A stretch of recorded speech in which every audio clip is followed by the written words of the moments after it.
Hello friends, मैं Ranjit GS आज तक में आपका स्वागत करता हूं। दोस्तों, बीपीएससी ने अभी एक और नई वैकेंसी का नोटिफिकेशन जारी कर दिया है और ये वैकेंसी है प्रधान शिक्षक की अर्थात हेडमास्टर की। और ये पदों की संख्या जो है वो 40,506 है। ठीक है, तो 40,506 प्रधान शिक्षकों की भर्ती बीपीएससी लेगी। और इस वीडियो में हम लोग पूरे विस्तार से जानेंगे कि इनकी वेतन क्या होने वाली है, योग्यता क्या होगी, उम्र सीमा क्या होगी, चयन की प्रक्रियाएं क्या है, सिलेबस क्या है और फॉर्म कब से अप्लाई होना शुरू होगा। तो ये वीडियो काफ़ी महत्वपूर्ण होने वाला है। वीडियो को अंत तक देखिए। अगर हमारे चैनल पर नए हैं तो इसे सब्सक्राइब कर ले और बेल आइकन का बटन जरूर दबाएं ताकि आने वाले वीडियो का नोटिफिकेशन आपको सबसे पहले मिल सके।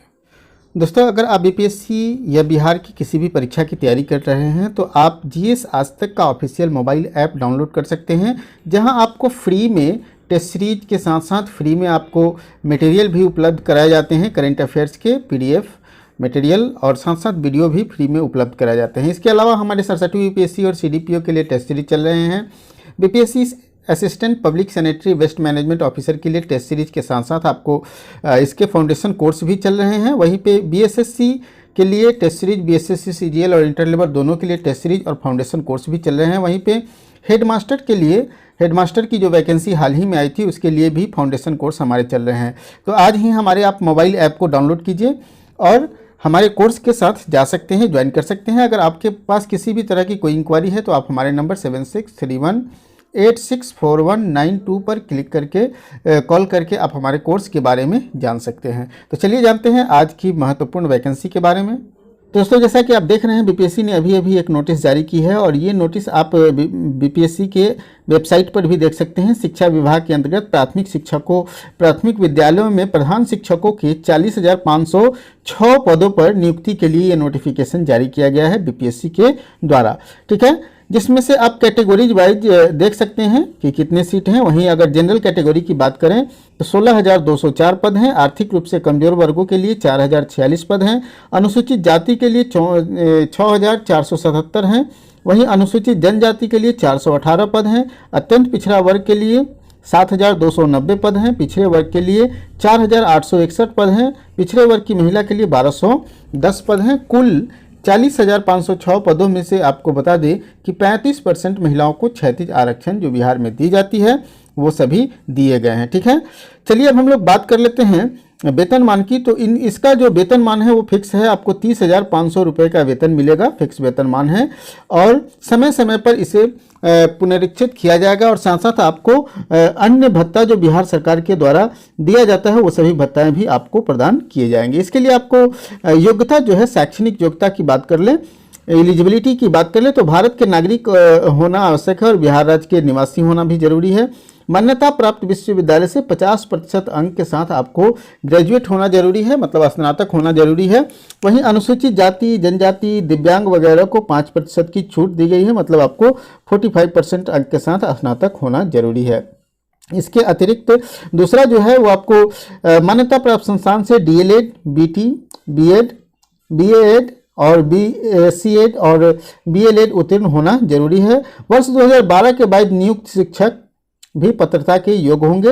वर्ष 12 के पूर्व नियुक्त शिक्षक की दक्षता के लिए उत्तीर्ण अनिवार्य होगा। ठीक है, दक्षता परीक्षा उत्तीर्ण होना अनिवार्य होगा। और 12 से पहले वाले के लिए ये आप देख रहे हैं कि 12 के बाद जो है या उसके बाद जो भी हैं वो इसमें आ सकते हैं। अगर 12 से पूर्व के हैं तो उनको दक्षता परीक्षा उत्तीर्ण होना अनिवार्य होगा।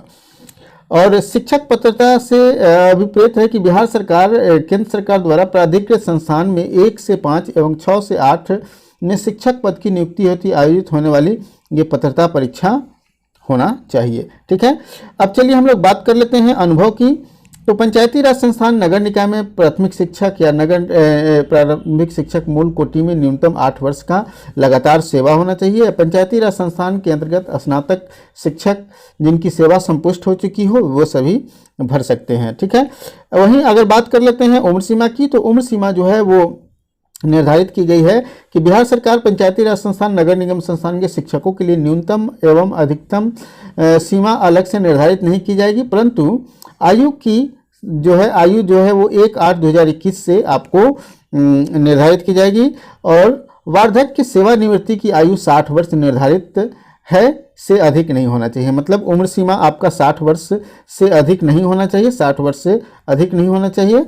और जो न्यूनतम उम्र सीमा है, न्यूनतम जो उम्र सीमा निर्धारित है वो इसमें स्पष्ट नहीं किया गया है, लेकिन याद रखेंगे वो 21 वर्ष से कम नहीं होना चाहिए। ठीक है, तो ये जो लोग हैं और जिनका उम्र सीमा 1/8/2021 से होता है वो इसमें भर सकते हैं। अब हम लोग चयन की प्रक्रियाएं बात कर ले तो चयन की प्रक्रिया विज्ञापन के विरुद्ध नियुक्ति है तो सुयोग्य उम्मीदवारों के चयन के लिए लिखित परीक्षा का आयोजन किया जाएगा। लिखित परीक्षा 150 अंकों की होगी। वस्तुनिष्ठ और बहुवैकल्पिक प्रश्न होंगे जिसमें सामान्य अध्ययन के 75 अंक और डीएलएड से आपको 75 अंक के प्रश्न पूछे जाएंगे। ठीक है, समय आपको 2 घंटे का दिया जाएगा और इसके अलावा बता दें कि ये 150 प्रश्न जो है वो 150 अंक के ही होंगे, एक प्रश्न 1 अंक के होंगे और आपको एक सही गलत उत्तर के लिए आपको 0.25 अंक काट लिए जाएंगे, मतलब निगेटिव मार्किंग भी होगी। ठीक है, तो निगेटिव मार्किंग है। ऑब्जेक्टिव प्रश्न पूछे जाएंगे और ऑब्जेक्टिव प्रश्नों की संख्या कुल 150 होगी जिसमें से 75 अंक आपको जीएस से होंगे और 75 जो होगा वो डीएलएड से संबंधित होगा। ठीक है, तो इस प्रकार से आप अपनी तैयारी शुरू करें। इसके लिए मैं कोर्स बहुत जल्द लॉन्च करूंगा और टेस्ट सीरीज भी बहुत जल्द आ जाएगी, तो आप हमारे कोर्स के साथ जा सकते हैं। इसके लिए आपको हमारे मोबाइल ऐप को जीएस आज तक के मोबाइल ऐप को डाउनलोड करना होगा। ये आपको प्ले स्टोर में मिल जाएगा या फिर इसके लिंक डिस्क्रिप्शन में भी इसका लिंक मिल जाएगा। ठीक है, दूसरी बात है कि इसमें कोई इंटरव्यू नहीं होगा, मतलब एक ही एग्ज़ाम है, एक एग्ज़ाम पास कीजिए और आपकी नौकरी पक्की। ठीक है, एक एग्ज़ाम पास कीजिए और नौकरी पक्की। तो नौकरी पक्की करना है तो अभी से आपको जी जान से तैयारी में जुट जाना चाहिए और न्यूनतम अर्हता का जो सरकार का जो नियम है उसके अनुसार न्यूनतम अर्हता भी तय कर दी गई है। न्यूनतम अर्हता में जनरल वर्गों के लिए 40% अंक लाना जरूरी होगा, वहीं पे पिछड़े वर्ग के लिए 36.5, अत्यंत पिछड़े वर्ग के लिए 34%, अनुसूचित जाति जनजाति और महिला उम्मीदवारों के लिए 32%, दिव्यांगों के लिए भी 32% निर्धारित किया गया है। ठीक है, अंतिम रूप से सफल उम्मीदवार के संवर्ग आवंटन आधारित विभाग द्वारा किया जाएगा, मतलब अब मेरिट लिस्ट ये बना करके विभाग को सौंप देगा, विभाग ही आपकी ज्वाइनिंग कराएगी। ठीक है, तो इस प्रकार से चयन की प्रक्रियाएं अच्छी तरह समझ लिए हैं। आरक्षण का लाभ आपको बिहार सरकार के जो नॉर्म्स हैं, बिहार सरकार के नॉर्म्स के अनुसार आपको आरक्षण का लाभ दिया जाएगा। ठीक है, अब हम लोग बात कर लेते हैं कि इसका जो फॉर्म भरने की प्रक्रियाएं हैं, ऑनलाइन फॉर्म भरा जाएगा और ऑनलाइन फॉर्म भरने में आपको कौन कौन से डॉक्यूमेंट्स की ज़रूरत होगा यहाँ स्पष्ट रूप से सब डॉक्यूमेंट्स का वर्णन किया गया है। आप वेबसाइट से इस नोटिफिकेशन को डाउनलोड करके पूरी जानकारी ले लें और अच्छी तरह पढ़ लें। अब परीक्षा शुल्क की बात कर ले तो जनरल वर्गों के लिए 750 रुपया है, वहीं बिहार राज्य के अनुसूचित जाति जनजाति वर्गों के लिए 200 रुपया है। महिला वर्ग के लिए बिहार राज्य के जो अस्थायी निवासी हैं उनके लिए 200 रुपये निर्धारित किए गए हैं। ठीक है, दिव्यांग वर्गों के लिए भी 200 रुपये निर्धारित है। अब फॉर्म भरने की प्रक्रियाएं कब से शुरू होगी इसको भी देख लीजिए। ऑनलाइन फॉर्म आवेदन की तिथि जो है प्रारंभ होने की तिथि 28 मार्च से शुरू है और अंतिम जो है तिथि आपको 22 अप्रैल दिया गया है। ठीक है, मतलब 28 मार्च से शुरू होकर आपको 22 अप्रैल तक ये सारी प्रक्रियाएं समाप्त करनी होगी। तो आप अपना फॉर्म भरना समय सीमा के अंदर सुनिश्चित करेंगे और साथ साथ आप इस नोटिफिकेशन को डाउनलोड करके अच्छी तरह पढ़ लेंगे, उसके बाद आप फॉर्म अप्लाई करेंगे। अगर आपको तैयारी करना है तो आप हमारे साथ जुड़ सकते हैं, हमारे कोर्सेज के साथ जुड़ सकते हैं। आप हमें 7631864192 पर कॉल करके ठीक है आप हमारे कोर्सेज के बारे में जान सकते हैं, टेस्ट सीरीज वगैरह के बारे में जान सकते हैं। आप हमारे मोबाइल ऐप को जरूर डाउनलोड कर लें, वहाँ से भी आपको बहुत सारी जानकारियाँ मिल जाएंगी। तो आज के लिए इतना ही, फिर मिलते हैं अगले वीडियो में एक नए टॉपिक के साथ।